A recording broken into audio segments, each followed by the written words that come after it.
யாரும் இல்லை.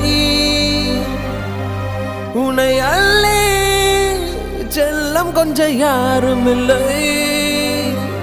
நீ மண்ணில் வந்துதிக்க உன்னை யாரும் ஒன்றும் கேட்கவில்லை.